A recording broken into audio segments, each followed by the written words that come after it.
meditation, just a small talk. Yoga vidayati bhuri ayoga bhuri sankhyo etam vedha patham yatva bhavaya vibhavayate athathanam niveseya yatha bhuri pavadhati. From meditation springs wisdom. From lack of meditation, there is loss of wisdom. Knowing this twofold path of progress and decline in wisdom, a man should place himself in such a way that his wisdom increases. The Pali word bhavana means meditation or developing the mind so as to gain concentration and insight for the purification of being, for the cleansing of being soiled by the pains of lust, hatred and delusion, for the overcoming of sorrow and lamentation, for the destruction of suffering and grief, for the realization of the Four Noble Truths: suffering, the cause of suffering, the cessation of suffering, and the path leading to the cessation of suffering. Buddhist meditation is the continuous application of the mind in any of the 40 subjects of meditation by which the mind is brought into a state of tranquility and undistractedness. The system of Buddhist meditation divides into two parts. First, the development of full concentration of mind, samatha bhavana, and second, the development of insight, vipassana bhavana. Concentration is the profitable unification of the mind.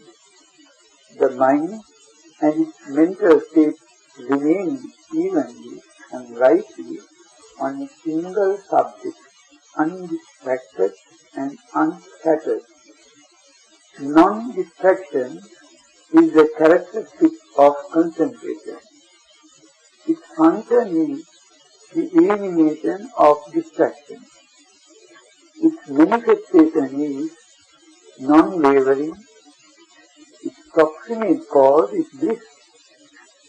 Insight is developing understanding and seeing life as it truly is, through the contemplation of impermanence, anicca, contemplation of unsatisfactoriness, dukkha, and contemplation of not-self, anatta, contemplation of distraction, contemplation of fading away, contemplation of cessation, and the contemplation of relinquishment. The human mind is flickering, hard to check.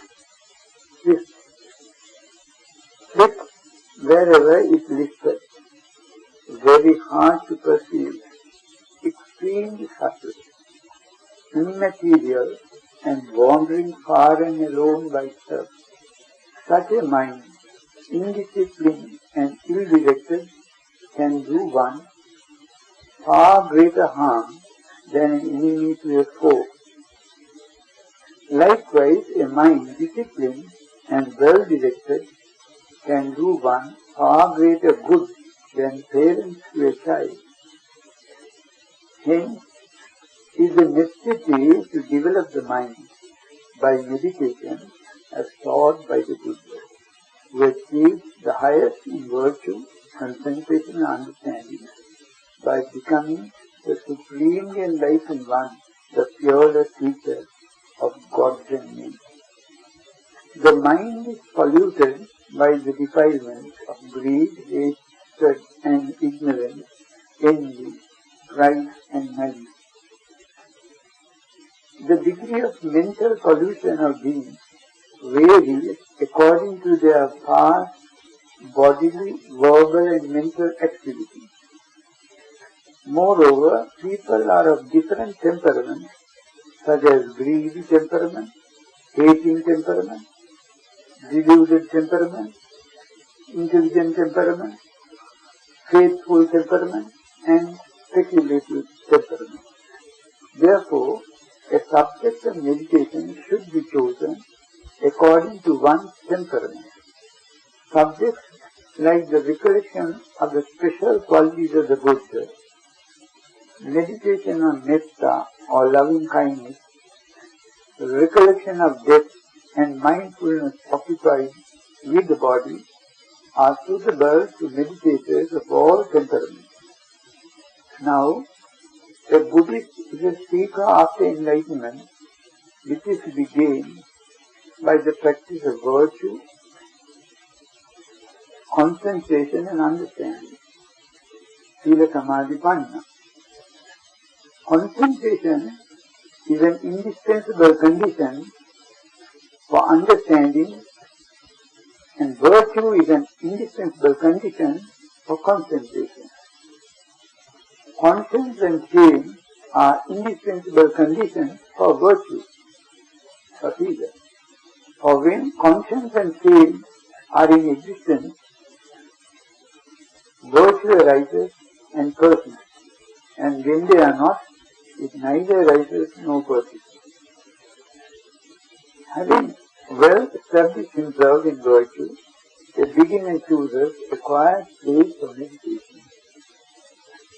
That the layman or monk, in the course of his daily life, he can practice mindfulness with clear comprehension in going forward and coming back, in looking straight on and looking away, in bending and stretching his limbs, in wearing his garments and in carrying his bowl, in eating, drinking, chewing and savoring, in answering calls of nature while walking, standing, sitting, falling asleep and awaking, while speaking and in keeping silence.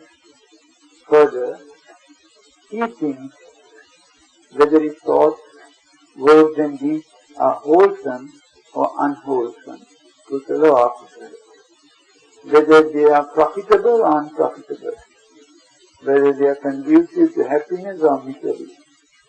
If they are unprofitable or unwholesome and tending to misery, he discards them. Thus, he practices mindfulness in all what he does and develops his mind. A meditation that could be developed by persons of any temperament is mindfulness of in and out breathing, anapanasati.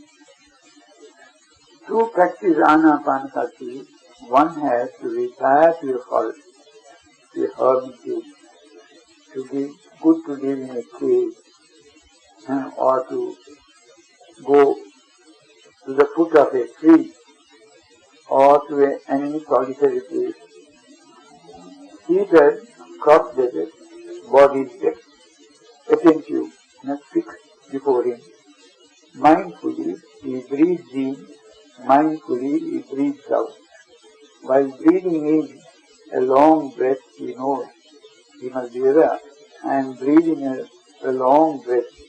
While breathing out a long breath, breathing out a long breath, he knows I am breathing out a long breath. While breathing in a short breath, he knows I am breathing in a short breath. While breathing out a short breath, he knows I am breathing out a short breath. Likewise, you have to practice it slowly and steadily. As you advance, you will know how you could develop this mindfulness.